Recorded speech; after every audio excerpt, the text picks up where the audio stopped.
Friends, இன்றைக்கி ஒரு சூப்பரான வீடியோன்னு சொல்லலாம். என்ன வீடியோன்னு பார்த்தீங்கன்னா, சூப்பரான வீடியோ தாங்க. அதுலேயும் நம்ம காட்டு ஓரங்களிலும் வரப்போரங்களிலும் இந்த மாதிரி முள், புதாறு, இந்த மாதிரி காடுகள் இருக்கக்கூடிய இடத்துல வளரக்கூடிய ஒரு மரம் தான் இந்த காரைக்காய் மரம் அப்படின்னு சொல்லுவாங்க நம்ம கிராமத்தில்.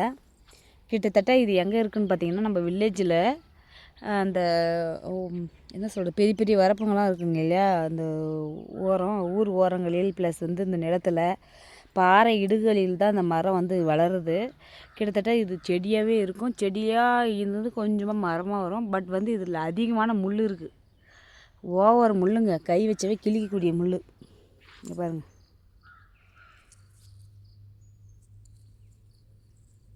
நான் உங்களுக்கு இந்த செடி காமிக்கிறேன். இது செடி பேர் என்னன்னு தெரியல. பட் காரைப்பழம், சூரைப்பழம், காரைக்காயா இல்லை சூரைக்காயான்னு எனக்கே புரியலைங்க. சின்ன வயசில் நாங்களாம் சாப்பிடுவோம். அது இப்போ எனக்கு தெரிஞ்சிருக்கு. சரி, எதையும் நம்ம வீடியோவில் ஷேர் பண்ணலாம், தெரியாதவங்களுக்கு தெரிஞ்சுக்கிட்டோம் அப்படின்றதுக்காக. இது சூரைப்பழங்க. சாரி, காரைப்பழம்னு சொல்லியிருக்கேன். சூரைப்பழம்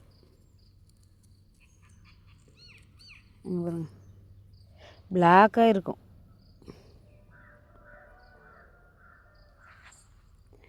இது க்ரீனாக இருக்கும் காய். அப்படியே பார்த்திங்கன்னா கிளைகளுக்கு கிளைகள் 10 காய், 20 காய், 30 காய் அப்படின்னு நிறைய இருக்குது பாருங்க.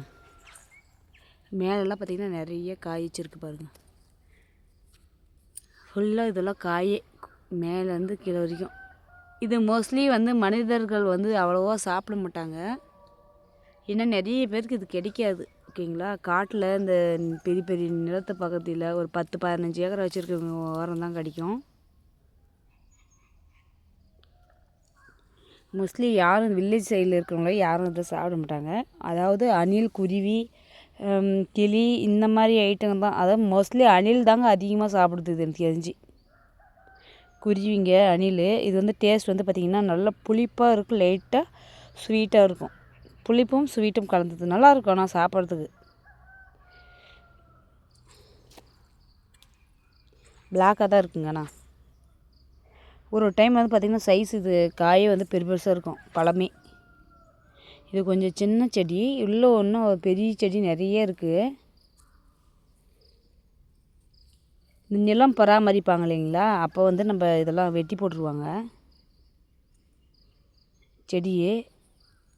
இருந்தாலுமே திரும்பவும் மலைக்கு அதே உற்பத்தியாகி அதே முளைச்சி திரும்பவும் செடியாக வளர்ந்து நமக்கு எவ்வளோ பெரிய காய் வைக்குதுங்க. அதே மாதிரி தாங்க இந்த குருவி, இந்த அணில் இதெல்லாம் சாப்பிட்டு போடுறதுங்களா, அந்த விதையில் வளரக்கூடியது தான் இந்த மரம், சூரைக்காய் செடி.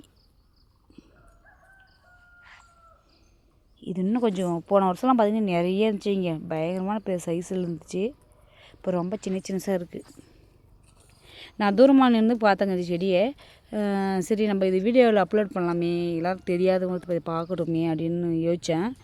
அப்புறம் பார்த்தா கிட்ட பார்க்கலான்னு பார்த்தா காயாக இருக்குது, பழத்தை பின்னாடி இடலாம் அப்படின்னு சொல்லிட்டு போயிட்டேன். திரும்ப ரிட்டன் பார்த்தா பழம் பழுத்துருக்கு. சரி, கண்டிப்பாக இந்த சான்ஸ் விட்டுட்டாங்க, நம்மளுக்கும் ஞாபகம் இருக்காது, ப்ளஸ் நம்ம இதையும் நம்ம ஷேர் பண்ண முடியாது. ஓகேங்களா, அதுக்காக தான் நான் திரும்ப ரிட்டன் உங்களுக்கு கிட்ட பார்த்த பின்னாடி பழம் பழுத்த மாதிரி தெரிஞ்சு, அதனாலவே நான் உங்களுக்கு வீடியோ போடலாம் அப்படின்றதுக்காக வீடியோ போட்டிருக்கேன். ஓகேங்களா, பாருங்கள், கீழே விழுது. மணிக்குண்டு சைஸ் தாங்க இருக்குது, நல்லாயிருக்கு. இதோட டேஸ்ட் எப்படி இருக்குன்னு நான் சாப்பிட்டே சொல்கிறேங்க.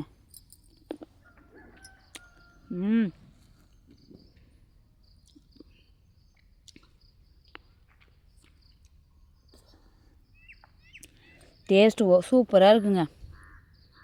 தோல் தின்னாக இருக்குது, உள்ளே கொட்டை இருக்குது, மேலே ஸ்வீட்டாக இருக்குங்க. அதுவும் கொஞ்சம் காய் விட்டால் சாப்பிட்ட மட்டும் தான் புளிப்பாக இருக்குது. பட் பழமாக சாப்பிட்டா ஸ்வீட்டாக இருக்குது, பரவாயில்ல, நல்லா இருக்குங்க. இந்த நமக்கு இந்த இலந்த பழம்லாம் இருக்குதுன்னு சொன்னாங்க இல்லைங்களா, இலந்த பழம் அது கூட குருவி காக்கா சாப்பிட்டு போடுற அந்த கொட்டைகள் மூலமாக, விதைகள் மூலமாக தான் நமக்கு அங்கங்கே கிராமத்தில் முளைக்குது. பட் யாரும் அது வளர்க்குறது இல்லைங்க. அந்த மாதிரி நமக்கு வரப்பிரசாதமாக அமைஞ்சு இந்த சூறைக்காய் பார்த்திங்கன்னா நம்ம காட்டு பகுதிகளில் தான் கிடைக்கும், ப்ளஸ் நம்ம நிலங்கள்லேயும் கிடைக்குது. நம்ம கிடைக்கும் போதெல்லாம் அப்பப்போ வருஷத்தில் ஒரு டைம் நம்ம சான்ஸை யூஸ் பண்ணி சாப்பிட்டுக்கலாங்க. பாருங்க, நல்லாயிருக்கும் டேஸ்ட்டு.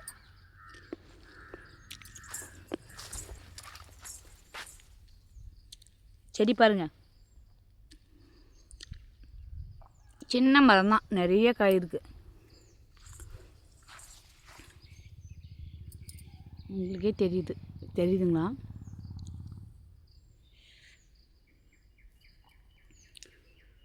மேலே இருக்குது பாருங்கள்.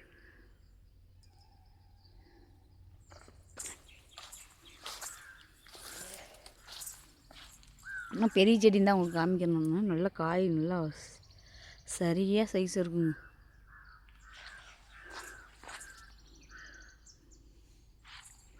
அப்படியே இந்த சைடு வந்தாங்கன்னா நம்ம இலந்தக்காய் சின்ன மரத்தை காமிக்கணுங்க. கண்டிப்பாக அது காய் வந்தால் நான் உங்களுக்கு ஷேர் பண்ணுறேங்க. இலந்தக்காய் மரத்தில்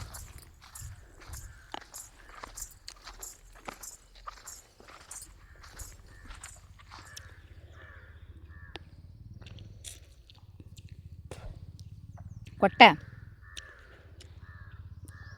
பாருங்க, நிறைய இதுலேயும் சத்துக்கள் நிறைய நிறைந்துள்ளதுங்க. ஆனால் என்ன சத்து இருக்குதுன்னு எனக்கு தெரியல. அதில் எனக்கு தெரிஞ்சு நல்ல ஸ்ட்ரென்த்தான காயின்னு தான் நினைக்கிறேன். இங்கே பாருங்க,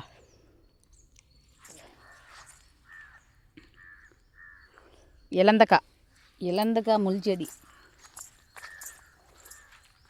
இதுவும் பாருங்கள், நிலத்தில் கொஞ்சம் இதாக தான் இருக்குது, தெரியுதுங்களா? இந்த வருஷோடைய இலந்த பழம் வந்து அங்கே இருக்குது, அங்கே ஒரு மரம் இருக்குது. அதை வந்து நான் காய் வந்து வளர்ந்த பின்னாடி நான் சொல்கிறேன், ஓகேங்களா?